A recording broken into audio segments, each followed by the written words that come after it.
Journalist और मैं हूं ऋषि। यूं तो भारत को आजाद हुए 65 साल हो चुके हैं, मगर एक आबादी 5000 लोगों की ऐसी भी है जो पिछले 65 साल से जी तोड़ कोशिश कर रही है ये साबित करने की कि वो इसी देश के नागरिक हैं, मगर प्रशासन है कि हर बार उनकी कोशिशों को नाकाम कर देता है।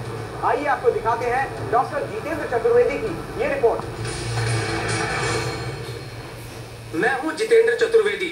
आज मैं IBN 7 का सिटीजन जर्नलिस्ट बनकर आपको दिखाऊंगा बहराइच जिले में भारत और नेपाल सीमा पर बसे वनग्रामों की जमीनी हकीकत।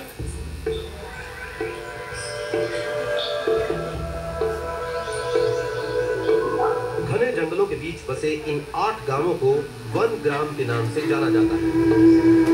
इन गांवों की कुल आबादी लगभग 5000 है।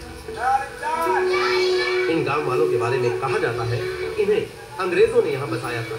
मकसद था जंगल की लकड़ी काटकर रेलवे लाइन बिछाने के लिए उसके स्लीपर तैयार करना।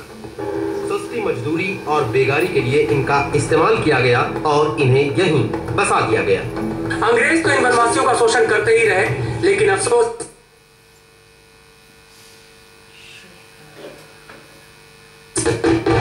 यहाँ के बिछिया बाजार में मेरा क्लिनिक है और मैं जब भी इन वनवासियों को देखता तो सोचता रहता था कि ऐसा क्या किया जाए जिससे ये भी देश की मुख्य धारा से जुड़ सके, क्योंकि ये गांव पंचायती राज अधिनियम के तहत किसी भी जिला पंचायत में शामिल ही नहीं है। इन वनवासियों को निवास, जाति, आय प्रमाण पत्र कुछ भी जारी नहीं किया जाता था।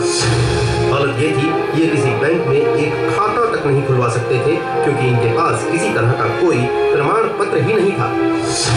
हम लोग के कोई पहचान पत्र नहीं रहा, कोई राशन कार्ड नहीं रहा, हम लोग के पास कोई जाति प्रमाण पत्र ना रहा। हम लोग पहुंच जाते थे तो हम लोग के लोग भगा देते थे कि तुम लोग वन ग्राम में रहते हो, तुम लोग के कोई अधिकार नहीं है। वनवासी जंगल में जिस जमीन पर रह रहे हैं यहाँ इनका कोई मालिकाना हक नहीं है, इसलिए इन्हें हमेशा ये डर बना रहता है कि अगर उन्होंने अपने हक के लिए आवाज उठाई या फिर कोई आंदोलन किया तो उन्हें जंगल से भगा दिया जाएगा। वन विभाग और स्थानीय पुलिस उनके इसी डर का फायदा उठाकर इनका शोषण करती है। अब बहुत होगा, जो अपने अधिकार की लड़ाई है वो करते हैं। अब हम लोग सब लोग एकजुट हैं। बहरहाल मैंने इनके बीच जाने के लिए कुछ खेलों का सहारा लिया। हम रोजाना शाम को कुछ न कुछ खेल खेलते। बहुत सारे नौजवान जमा होते थे, फिर उन्हें बताते थे कि उन लोगों के अधिकार क्या है जिससे वो वंचित है। इसके लिए संघर्ष करना पड़ेगा। यहाँ पर 3-4 पीढ़ी हम लोगों की गुजर गई, लेकिन हम लोगों को ये नहीं पता था कि कौन कौन से भारत के सुविधाएं होती हैं, जो योजनाएं होती हैं जो हम लोगों को मिलती हैं, उन चीजों से, सब चीजों से हम लोग वंचित थे। वनवासियों के हक को लेकर हमने धरना प्रदर्शन शुरू किया और इससे नाराज पुलिस प्रशासन ने मेरे खिलाफ बिल्कुल उठा SC/ST का मामला दर्ज कर मुझे जेल भेज दिया। लेकिन मेरी भी जिद थी कि मैं इनका हक दिलवा कर रहूंगा।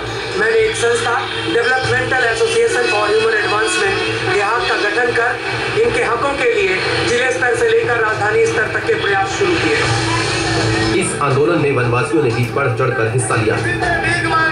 1000 से ज्यादा लोगों ने भूख हड़ताल की और जंगल से जिला मुख्यालय तक पदयात्रा में बड़ी संख्या में लोगों ने हिस्सा लिया। लगातार आजादी की आवाज उठने से परेशान होकर स्थानीय प्रशासन हमारी बातें सुनने को तैयार हुआ। पिछले 3 महीनों से यहाँ कुछ लोगों को विधवा पेंशन और विकलांग पेंशन दी जाने लगी है। इसके अलावा गांव में इंडिया मार्क का हैंडपंप लग रहे हैं। मनरेगा के तहत जॉब कार्ड भी बन रहा है, लेकिन अभी तक मतदाता पहचान पत्र नहीं बन सके हैं, जो इनके भारतीय नागरिक होने का सबसे अहम सबूत होगा। इस मुद्दे पर बात करने के लिए आज मैं फिर प्रभारी अधिकारी, समाज कल्याण अधिकारी से बात करने जा रहा हूँ।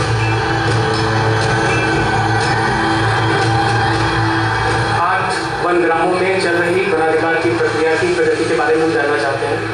आप कुछ बताना चाहेंगे?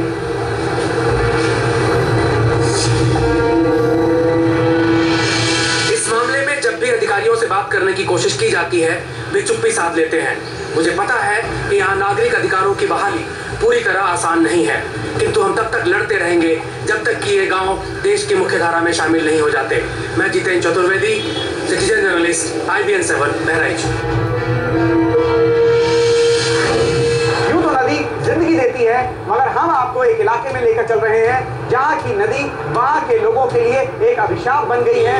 वो लोग इस नदी से, इसके जहरीले पानी से त्रस्त हैं। आइए हम आपको लेकर चलते हैं सहारनपुर, जहां पीके शर्मा बता रहे हैं कि कैसे हिंडन यहां के लोगों के लिए अभिशाप बन चुकी है।